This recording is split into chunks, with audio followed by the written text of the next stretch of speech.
La FIA confirme qu'elle veut supprimer le DRS en Formule 1. Ah oui. Alors avec le manque d'aspiration, honnêtement, je suis sûr que ce soit une très bonne idée pour les dépassements. Jason Somerville, directeur de l'aérodynamique de la FIA, aimerait que la F1 puisse se passer du système. Celui qui a supervisé le développement aéro des monoplaces 2022 admet que l'aspiration réduite des nouvelles voitures a laissé penser qu'il faudrait se servir du DRS. Au cours de la recherche initiale, parce que nous avons réduit la taille du trou qui se trouve derrière la voiture, nous avons réduit l'appui aéro, perdu par une voiture suiveuse. Mais nous avons également réduit l'aspiration. Nous étions donc un peu conscients que nous n'allions probablement pas pouvoir simplement écarter le DRS, ni même le supprimer du règlement. Je pense que le DRS pour nous est une fonction très facile à régler, il est très dépendant du circuit et peut être activé ou désactivé. À long terme, nous aimerions vraiment essayer d'éliminer progressivement le DRS, si nous le pouvons, mais nous ne pensions pas que c'était la bonne chose à faire du jour au lendemain. Le DRS pourrait donc être réduit progressivement, au fil des années de cette réglementation, avant une suppression totale sur les prochaines F1. Pour la réglementation 2026, nous envisageons différentes solutions. Il se peut que le DRS n'ait pas à jouer un rôle aussi important dans le concept de ces voitures. Somerville a apprécié de voir que certains dépassements avaient eu lieu à Imola le dimanche, lorsque la direction de course n'avait pas activé le DRS.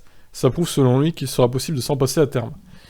Oui, alors il n'y a pas eu beaucoup de dépassements, justement, donc pas de quoi se réjouir d'Imola, niveau dépassement. Moi j'ai surtout vu des voitures bloquées dans des trains de DRS, et dans des trains tout court, quand il n'y avait pas le DRS.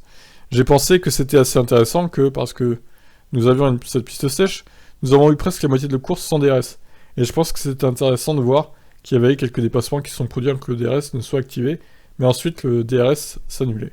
De plus, Somerville est heureux d'observer que les équipes n'ont pas réussi à contourner la réglementation, un des grands points de travail des ingénieurs de la F1 lorsqu'ils ont mis en place ce nouveau règlement. Il apprécie que les voitures puissent se suivre de près sans dégrader les pneus. Au départ, nous ne pouvions pas être sûrs à 100% que les équipes n'auraient pas défait la moitié du travail que nous avions passé les 4 dernières années à faire. Maintenant, il semble que nous ayons réussi à en conserver une grande partie, ce qui signifie que les équipes peuvent se rapprocher dans les virages et en ligne droite. Nous avons donc quelque chose que nous n'avons pas vu depuis un certain temps en fait. Un pilote fait un dépassement mais en regardant derrière, son rival est toujours là. Et il revient vers lui, c'est quelque chose qui a été assez rafraîchissant au cours des premières courses, à différents moments, et ce n'est pas seulement le DRS. Il y a eu du DRS chat et souris, mais je pense que nous avons été assez satisfaits de la rétention d'appui. Nous devons juste faire attention de ne pas ignorer l'aspiration réduite. On a besoin d'aspiration, de ce grand trou d'air derrière vous, pour vous donner un petit coup de pouce à un pilote qui n'a pas le DRS. Et oui, effectivement, le sport auto sans aspiration, pour moi, c'est plus du sport auto. C'est important l'aspiration quand même. Bon, qu'est-ce que vous en pensez? Doit-on supprimer le DRS en Formule 1? Ciao.